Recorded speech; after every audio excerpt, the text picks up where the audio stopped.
سیرت النبی صلی الله علیه و آله و سلم.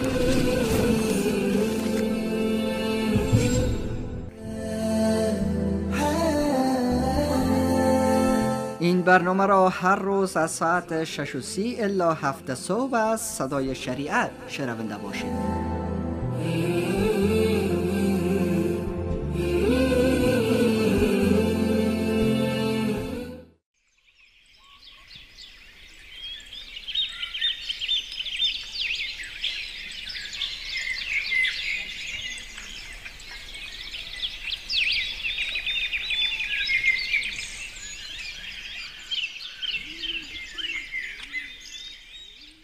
الحمد لله رب العالمين والعاقبة للمتقين والصلاة والسلام على أشرف الأنبياء والمرسلين وعلى آله وأصحابه أجمعين وبعد.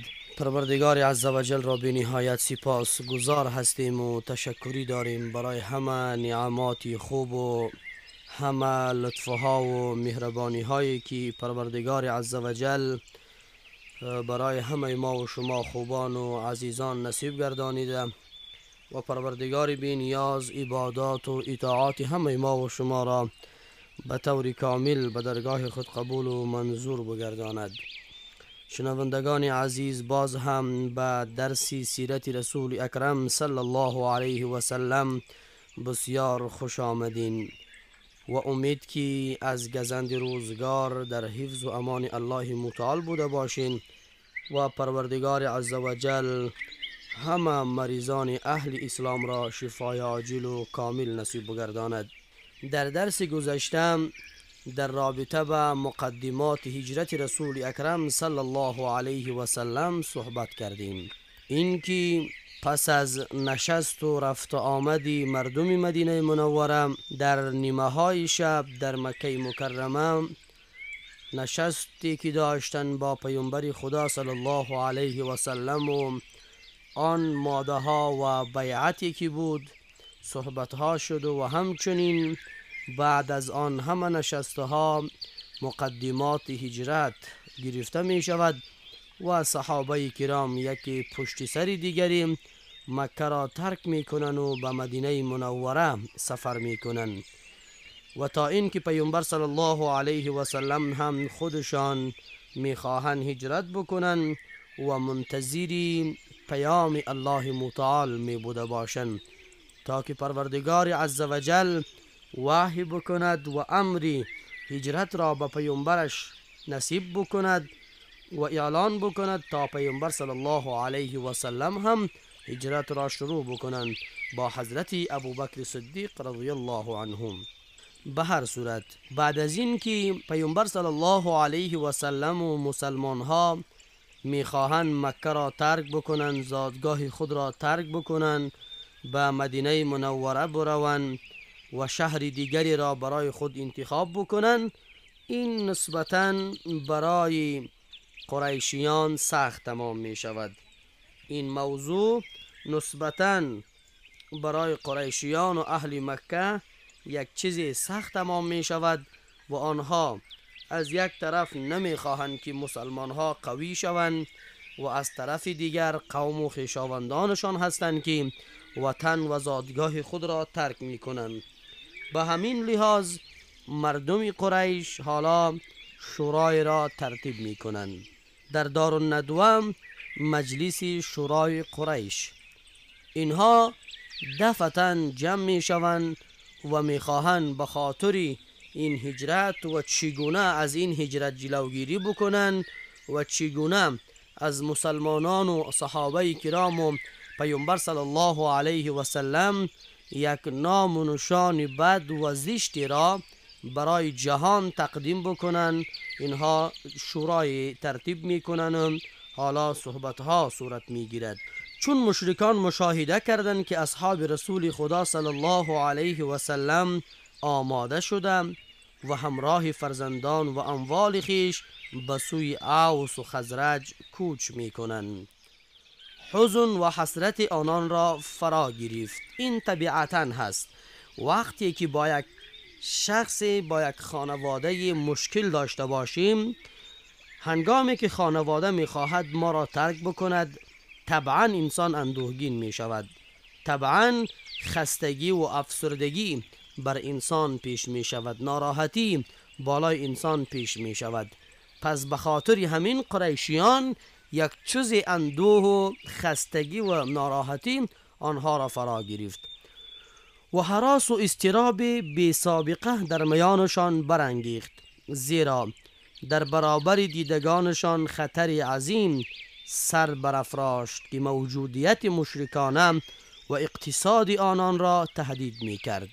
آنان شخصیت نافذ و پرتأثیر پیامبر صلی الله علیه و سلم و کمال رهبری و ارشاد او را می شناختند و از اراده و پایداری و فداکاری یارانش در راه تحقق اهداف والای او آگاه بودند. همچنین از نیروی رزمی و توان دفاعی قبایل اوس و خزرج و از تمایل خردمندان هر دو قبیله به صلح و صلاح و ترک کینه‌توزی ها به ویژه پس از تحمل دوران تلخ و طولانی جنگ‌های داخلی مطلع بودند. اوس و خزرج سالهای متمادی بین خود اینها جنگ‌های داخلی و فامیلی داشتند. همیشه در خون و در کینه و کدورت عمر خود را سپری کرده بودند. حالا اوس و خزرج می‌خواستند یک شخص در رأسشان قرار بگیرد تا اینها را برادر جور بکند، تا اینها را همان عهد و پیمان برادری و همان ماده‌های اخوت و صمیمیت را در مابین اوس و خزرج بکارد. پس به خاطر همین قریش می‌فهمیدند وقتی که پیامبر صلی الله علیه و سلم به مدینه منوره یا به یثرب برود، آنجا اوس و خزرج با یک عالم علاقمندی و محبت و صمیمیت از پیامبر صلی الله علیه و سلم بدرقه می کنند. پس به خاطر همین موضوعات اینها بسیار خسته و ناراحت و افسرده بودند. همچنین از موقعیت استراتژیکی مدینه نسبت به شاهراه تجاری یمن به شام که از ساحل دریای سرخ می گذشت با خبر بودند که زیرا اهالی مکه به جز ارتباط تجاری که با مردم طائف و سایر شهرها داشتند، سالانه تقریبا ربع میلیون دینار طلا با شام تجارت می کردند که مدار این تجارت بر استقرار امنیت و آرامش برای این شاهراه متکی بود. چنان که پوشیده نیست که تمرکز دعوت اسلامی در یثرب و رویارویی مردمش با قریش به غایت خطرساز بود. در اینجا مردم مکه که بسیار پریشان بودند، از یک طرف دیگر این بود که چون اینها تجارتی داشتند، تجارت میکردند و راهی که مردم مکه داشتند و تجاری که بودند و تجارتی که پیش می بردند از همین راههایی بود که تقریبا هم مرز با مدینه منوره و از نزدیکی مدینه منوره عبور می کردن و می گذشتن و با قبایل دیگر می رفتن. و سالانه گفتیم و تقریبا در این مابین سالانه می بینیم که میلیون ها دینار طلا اینها از شام تجارت داشتن و به دست می آوردن. پس به خاطر همین لحاظ بود که اینها می ترسیدن که حالا که پیامبر صلی الله علیه و سلم با یاران خود به مدینه منوره که رفتن، کار تجاری ما به مشکل مواجه می شود. آنان با وخامت اوضاع و عظمت خطری که موجودیتشان را تهدید می کرد پی بردند و در جستجوی بهترین وسیله برای دفع این خطر بزرگ برآمدند که تنها سرچشمه آن پرچمدار دعوت اسلام حضرت محمد صلی الله علیه و سلم بود. اینها وقتی که دیدن موضوع به وخامت کشیده شده، اینها دیدن که حالا این پیامبر صلی الله علیه و سلم با یارانی که داشت که ما می ترسیدیم و در مکه آنها را اذیت و آزار می دادیم و کدام کاری نمی کردن، اینها دیگر راه پیدا نکردن مگر این که به رسول اکرم صلی الله علیه و سلم رجوع بکنن. از این خاطر روز پنجشنبه 26 صفر سال 1400 بعثت، یعنی تقریبا 2 ماه و چند روز پس از دومین بیعت عقبه که دارالندوه مجلس شورای مکه در اوایل روز بزرگترین اجتماع تاریخی خود را برپا ساخت. در این جلسه تمامی نمایندگان قریش حضور یافتند تا طرح قاطعی را مورد بحث و بررسی قرار دهند که به سرعت پرچمدار دعوت اسلام را از میان برداشتند و تابش انوار وجودش را خاموش سازند. وقتی که میبینند که پیامبر صلی الله علیه و سلم هجرت میکند، یارانش هجرت کردند، این دشمن از زیر نظر ما حالا میخواهد بیرون شود و وطن دیگر، کشور دیگر را سر پای استاد میکند، قریشیان ترسیدند، وحشت کردند که حالا ما چه کار بکنیم، راه حل چی باشد. اینها تصمیم گرفتند که فقط راه حل رسول اکرم صلی الله علیه و سلم است که با هر قسم و توطئه و دسیسه‌ای که باشد باید پیامبر صلی الله علیه و سلم از راه برداشته شود و از سر راه ما دور کرده شود. شخصیت های برجسته‌ای که از نمایندگان قبایل قریش در این همایش بزرگ حضور داشتند زیاد بودند. ابو جهل ابن هشام بود و شیبه و عتبه و همچنین نضر ابن حارث بود. زیاد از همین بزرگان قریش همه در این نشست و در این جلسه حضور داشتند. چون اینان با قرار قبلی که به دارالندوه آمده بودند، ابلیس در هیئت مرد کهنسال با ردای بسیار زشت و با ردای بسیار تحقیرانه‌ای که بر تن داشت بر درگاه مجلس قریش ایستاد و گفتند این پیرمرد کیست؟ پاسخ داد کهن مرد از مردم نجد که از میعادتان باخبر شد و نزدتان آمده تا سخنان شما را بشنود و امید است که رأی و خیرخواهی را از شما دریغ ندارد. گفتند آری، پس داخل شود و او همراه ایشان وارد شد. یعنی ابلیس در همین جلسه با لباس و با ردای یک پیرمرد کهنسال بسیار زشت و یک بسیار پیرمردی بدذات در این جلسه شرکت می کند. وقتی که قریشیان و ابو جهل و ابو جهلیان می بینند انتقاد می کنند که چی کسی هست. در اینجا ابلیس بیانات می کند که یکی از خیرخواهان شما هستم، کسی هستم که از جنجال و کشمکشتان با مردی خبر شدیم، آمدیم تا شما را راه حل براتان نشان بدم، آمدیم تا نظر و آمدیم تا بهترین راه برای شما انتخاب بکنم. رأی ظالمانه دارالندوه به قتل پیامبر صلی الله علیه و سلم.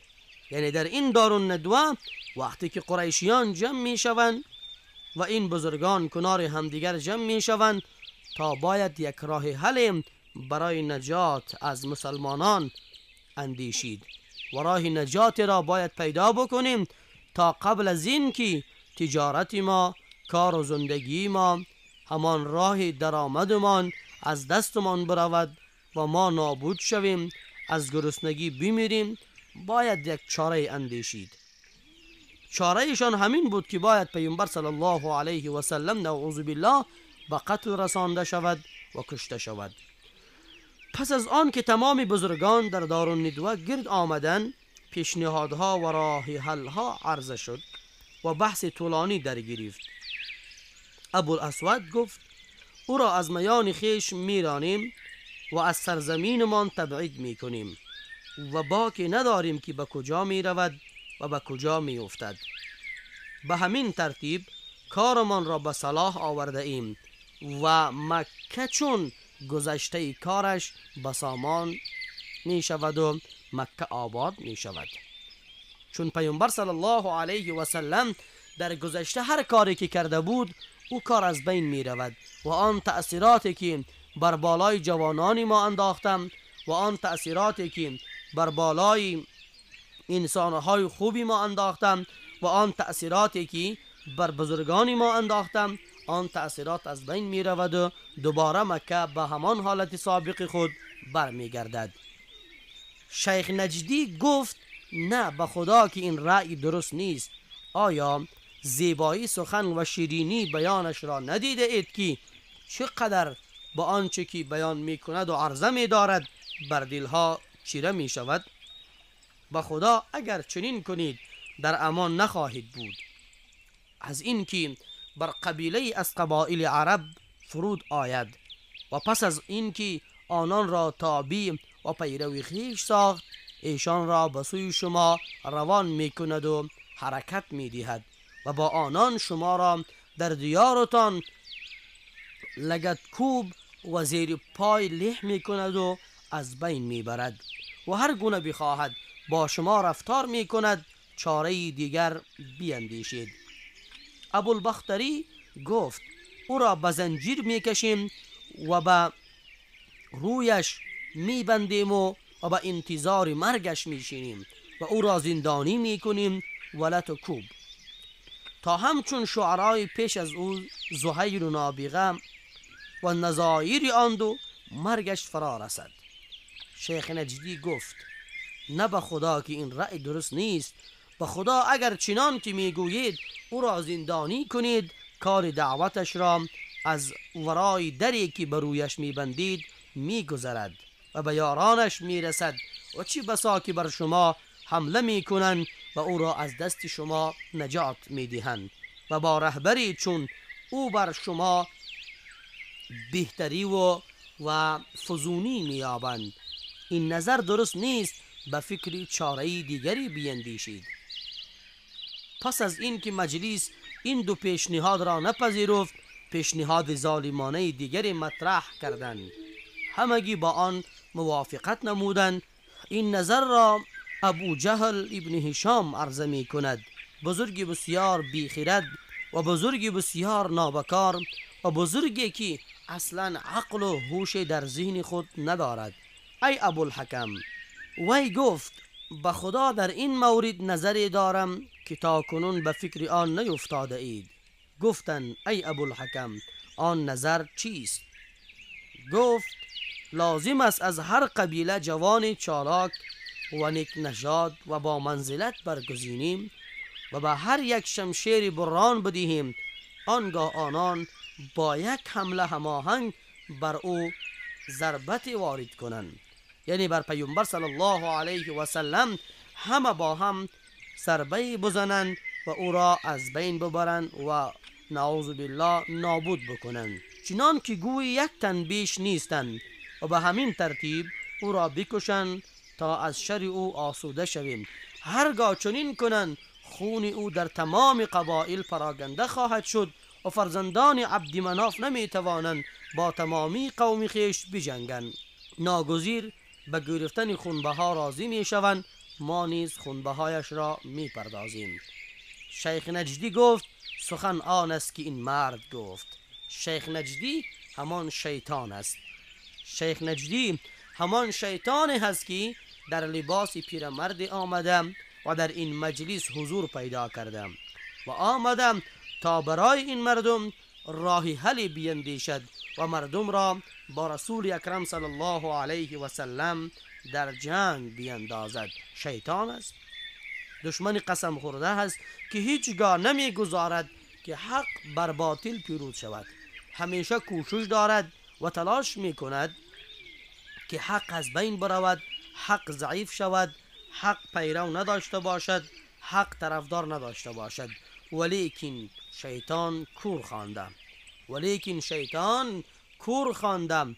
آیا نمی بیند که الله متعال خودش وعده کردم که حق همیشه باطل می شود؟ ولیکن شیطان کور خواندم. آیا نمی بیند که الله متعال بیان کردم که حق همیشه پیروز می شود بر باطل؟ باطل از بین می رود، باطل نابود می شود، باطل می شکند و آنچه ثابت می ماند حق است و آنچه که همیشه و جاویدانه می ماند او حق می باشد. پس در اینجا می بینیم که الله متعال رسول اکرم صلی الله علیه و سلم را از این پلان شوم و دسیسه ظالمانه‌ای که دارند با خبر می کند. این نظر است که بهتر از آن نمی توان عرض کرد. شیطان در اینجا چاپلوسی را شروع می کند و این شیخ نجد در اینجا که آمدم نظر ابو جهل را تایید می کند. مجلس به اتفاق این رأی دست می دهند و اتفاق می کنند و نمایندگان پس از اتخاذ تصمیم بر انجام فوری این رأی به خانه های خود باز می گردند که باید این کار زودتر و تیزتر عملی شود. پس در اینجا می بینیم که رسول اکرم صلی الله علیه و سلم را پروردگار عزوجل با خبر می کند. پروردگار نازنین حبیب خود صلی الله علیه و سلم را از این پیامشون و از این پیمانشون و از این رأی ظالمانه که قریشیان میبندن حبیب خود صلی الله علیه و سلم را مطلع و باخبر می سازد. ببینید دوستان عزیز، شنوندگان محترم، شیطان دشمن قسم خورده ما هست. به هر طریقه که شود، به هر راه و روشی که شود، کوشش می کند که ما و فرزندان ما را تباه بکند، از راه درست منحرف بسازد و از راه راست منحرف و نابود بکند. پس در اینجا تلاش بر این بکنیم، زحمت بر این بکشیم که همیشه راه رسول اکرم صلی الله علیه و سلم را دنبال بکنیم و تعقیب بنماییم، چون کامیابی انسانها در پیروی از رسول اکرم صلی الله علیه و سلم است. پس میبینیم که رسول اکرم صلی الله علیه و سلم چقدر مشکلات و دردها را تحمل میکنند و پیامبر صلی الله علیه و سلم چنان شخصیتی هست که هم دشمن نمیتواند که در نزدشان و در نزدیکیشان بوده باشد را تحمل بکنند و همچنین نمیتوانند که از پیششان دور شود تحمل بکنند. چرا؟ مرد بسیار شریفی هست، مرد بسیار عظیم و بزرگی هست، مردی هست که دشمنان از خودشان کرده بر این اعتمادشان بیشتر است، اعتمادشان، باورمندیشان بر رسول اکرم صلی الله علیه و سلم زیادتر است. چون جایی که سفر میکنن حتی میآیند مال و اموال و زندگی خود را به پیش رسول اکرم صلی الله علیه و سلم به امانت میگذارند، ولیکن در لحاظ سیاسی، در لحاظ موضوعات قومی و قبیله‌ای میبینیم که باز مشکلات به وجود می آورند، دسایس شیطانی وسوسه ها را به وجود می آورند. پس در اینجا می بینیم که پیامبر صلی الله علیه و سلم را پلان می گیرند تا شهید بکنند، نابود بکنند و این بزرگان هر کدام پلان را در سر دارد و هر کدام موضوعات را در سر می پروراند تا که پیامبر صلی الله علیه و سلم را نابود بکنند، ولیکن خبر نیستند که پیامبر صلی الله علیه و سلم زیر حمایت و پشتیبانی و نگهداری پروردگار با خود دارد. یعنی الله متعال او خودش حافظ و ناصر است. پروردگار عزوجل خودش وعده کرده هست که ما حبیب خود صلی الله علیه و سلم را از شر بدبختان و مشرکین و کفار حفظ میکنیم، در امان خود نگاه میکنیم. پس در اینجا هر دسایسی که کردن و هر بدبختی را که براه انداختن و هر دسایس و شیطانی که عام از شیطانهای جنی و انسی کنار هم جمع شدن تا که راههای نابودی پیامبر صلی الله علیه و سلم و دین اسلام را بکشن، ولیکن پروردگار عزوجل مکرشان را بر خودشان دور داد. پروردگار عزوجل مکر و شیطانیشان را علیه خودشان کردم، بر ضرر خودشان تمام شد. این وعده الله متعال است. و مکر الله والله خیر الماکرین. آنها مکر کردند، آنها شیطانی کردند و تصمیم گرفتند و راههای شیطانی را در پیش گرفتند تا که اسلام را خاموش بکنند، تا که اسلام را نابود بکنند و چراغ بسیار زیبا و چراغی که تمامی اطراف خود را نور افغانی می کند و نورش پرتو دارد میخواستند این نور را خاموش بکنند، ولیکن خبر نبودند که این دسایس و این پلان هایی که دارند را الله متعال علیه خودشان می کند و آن بدبختی که دارن و آن زیشتی که دارن را پروردگار عزوجل بر فرق خودشان وارد کرده. پس میبینیم شنوندگان عزیز، راه کامیابی در راه دین است. راه کامیابی راه سنت رسول اکرم صلی الله علیه و سلم است. راه کامیابی راه می باشد که سنت رسول اکرم صلی الله علیه و سلم در آن راه زنده بوده باشد. عزت و پاکی و طهارت و کامیابی دنیا و آخرت در خانه کسی هست که او منظم با سنت رسول اکرم صلی الله علیه و سلم باشد، او با قرآن برابر باشد، او محبتی رسول اکرم صلی الله علیه و سلم را در قلب خود داشته باشد و در وجود خود داشته باشد. پس انشاءالله که در درس بعدی پیرامون هجرت رسول اکرم صلی الله علیه و سلم صحبت میکنیم که پیامبر مبارک صلی الله علیه و سلم خودشان شروع میکنند به هجرت کردن. حالا خود تمام یاران و تمام دوستداران پیامبر صلی الله علیه و سلم هجرت کردند و کسی که مانده فقط مبارک صلی الله علیه و سلم است و حضرت ابوبکر صدیق که ان شاء الله در درس بعدی با بیانات دیگری هست و موضوعات جدیدی که هست ان شاء الله که به حضور شما عزیزان تقدیم خواهیم کرد. تا برنامه بعدی الله متعال یار و مددگارتان باشد.